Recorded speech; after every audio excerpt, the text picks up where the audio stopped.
Hello, ladies and gentlemen. Welcome back to another episode here on African Confessions. The following story that you're going to be listening to, it was sent to me by our dear sister. And the message reads like this.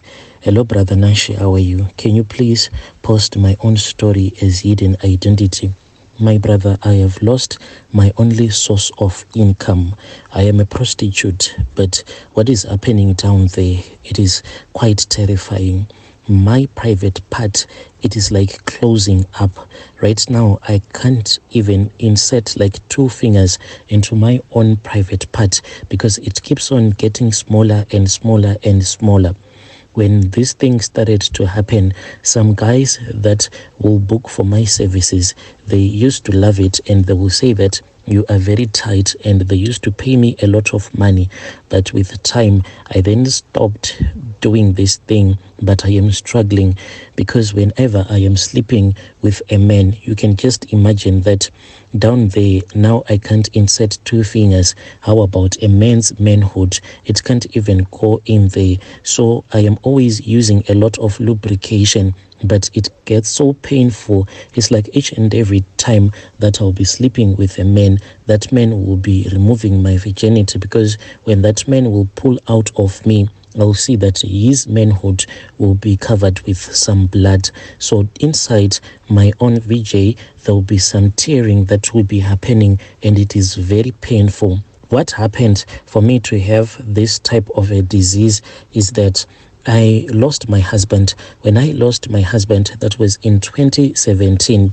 Later on, when I had done this thing of being a prostitute for several years, that was when I met this other man. So this man, he came from Malawi. So he's a truck driver. He was on his way going to South Africa. Along the way, Brother Nashi, that was when I saw his body transforming from a man, and it became a big gray baboon. This is what exactly happened. So when my husband passed away, he died as a poor man. He didn't leave anything for me. So I saw that the only way I could be able to take care of my 2 kids that he left behind was for me to become a prostitute. So I had my clients that would regularly come and sleep with me at my place, or I would go to this other area, they call it Paboka, at that roundabout that is still being built. So I would go there and I would wait for my clients and other truck drivers,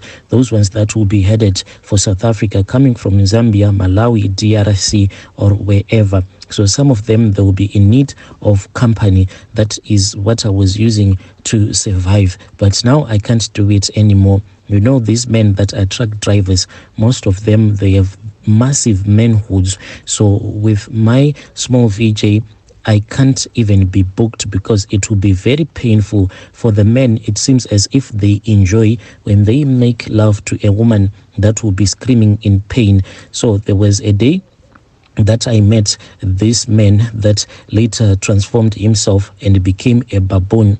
I went, it was somewhere around 5 p.m. I went there to Boka and I waited for my clients and for some truck drivers that were in need of my company.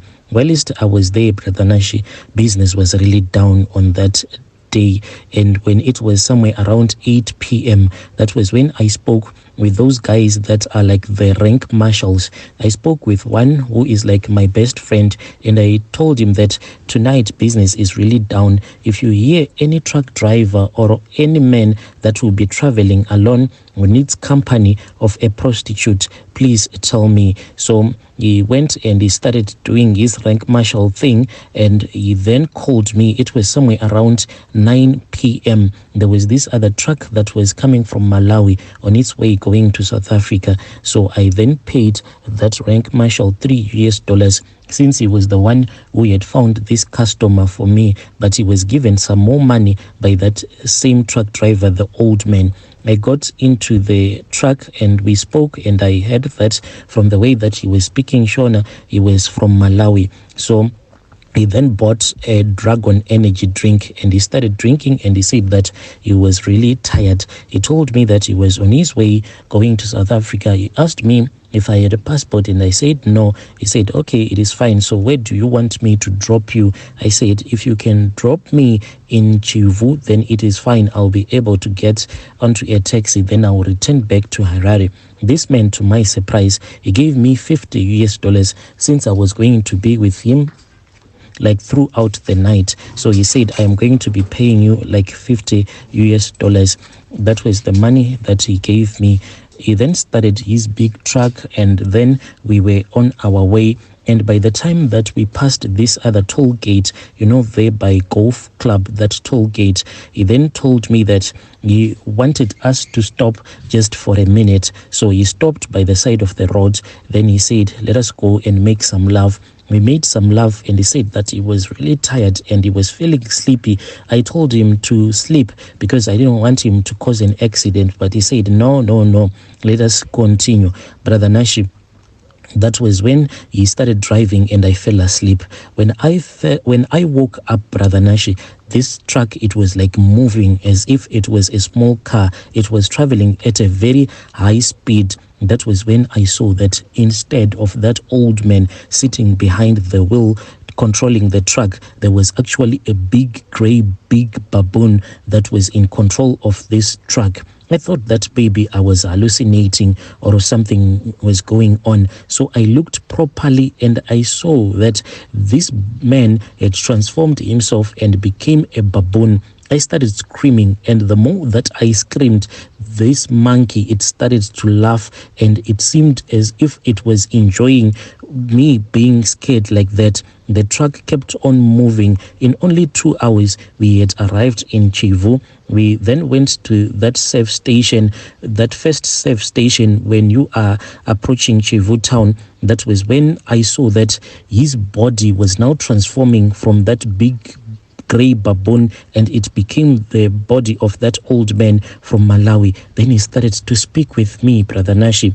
For me to get out of this truck, I got so scared because the truck was traveling at a very high speed. Since it was late and I was scared that maybe I will be raped or something, I kept on sitting in his truck because I was scared that he was going to take the money from me. And I only had that $50. The $3 that I had given it to that rank marshal. So he then went with me and he parked his truck at the truck stop. He never spoke with me again. So when he parked his truck, he then went to that place where there is a bed in his truck. He called me and he said, come and sleep here.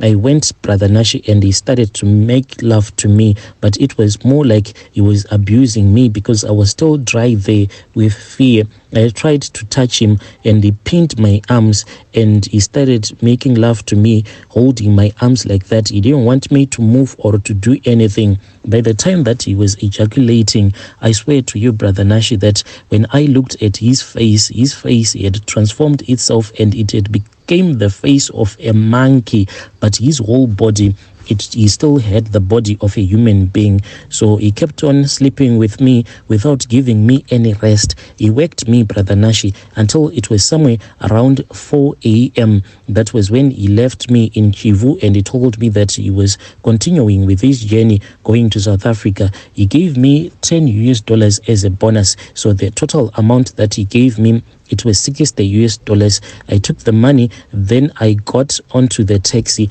and I returned back to Harare. The moment that I got back to Harare, I just felt that I had a running stomach. So I went to the toilet because this is what always happens whenever I am about to go on my periods. I'll always have a running stomach first. But I was surprised because I am that type of a woman who only goes on her periods when she is fast asleep, like late at night. When I wake up, then I'll see that I would have spoiled my sanitary pad or anything. So when I felt that I had a running stomach, when I went to the toilet, I was asking myself if my menstrual cycle had changed. When I was sitting on the toilet seat, Brother Nashi, I then felt that there was something that was coming out of my back area. I continued to push this poo, and after I had finished to do this poo, I looked into the toilet and I found out that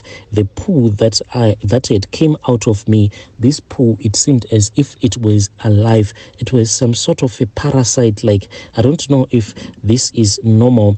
I then flushed that thing and I rushed to the hospital because I thought it is an STI. I was given a lot of medication, but this thing, it kept on happening. Right now, what is happening is that my private parts, it keeps on getting smaller and smaller.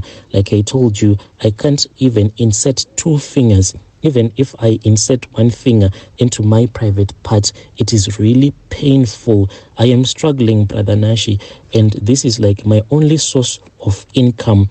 And I feel as if there is a baby that is busy moving in my womb, but I am not pregnant. Me and that man and other guys that I made love to, I made sure that we always use condoms. I went to this other prophet when I felt that there is something like a baby that is playing in my womb.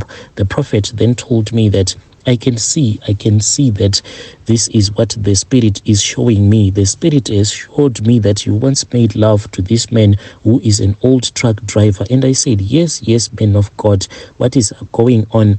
Then that prophet said, I cannot tell you a lot of stuff, but this man is a ritualist. The only thing that you can do is that try to speak with him if you can, and when you have spoken with him, he is the one who is going to be able to release you from these charms, otherwise you are going to die. That prophet said that your private part is going to seal itself shut, and that is when you are going to die. That prophet said that you won't be able to urinate because every hole in your body is going to get shut down after your private part, and that place where we urinate as ladies, it is going to shut down, as well as my back area.